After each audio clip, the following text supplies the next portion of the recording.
আমি এই রুমে সাকিবের জন্য একটি বেডরুম তৈরি করেছি, যেখানে আমি একটি আলমারি এবং বিছানা রেখেছি। কিন্তু ছেলে চিৎকার চেঁচামেচি করে। বাবা, আমার একটি গেমিং রুম চাই, এটি তাড়াতাড়ি ডিজাইন করো। কিন্তু আমার কাছে টাকা নেই, এখন শুধু আপনি আমাদের সাহায্য করতে পারেন ডিজাইনার স্যার। কোনো সমস্যা নেই ভাই, টাকা পরে দিলে হবে। এখন আমরা সাকিবের জন্য একটি বিলাসবহুল গেমিং রুম তৈরি করব। প্রথমে আমরা একটি কাঠের আলমারি তৈরি করব, যাতে সমস্ত কাপড় রাখা হবে। এখন একটি বর্গাকার আকারের কাঠামো প্রস্তুত করব। স্টিলের পাইপ দিয়ে তার উপর একটি কাঠের আবরণ রাখব এবং বিছানায় একটি সুন্দর গদি রাখব।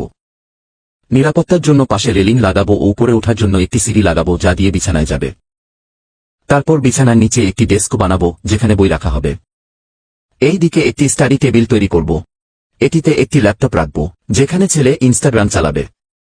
এখন বক্স খুলে একটা সিডি লাগাবো এবং এটির ভিতর একটি গেমিং রুম তৈরি করব। প্রথমে এখানে একটি গেমিং টেবিল তৈরি করব, আর এতে 10 লাখ টাকার একটি পিসি রাখব, যেখানে সাকিব ফ্রি ফায়ার খেলবে আর ইউটিউবে গেমিং ভিডিও বানাবে।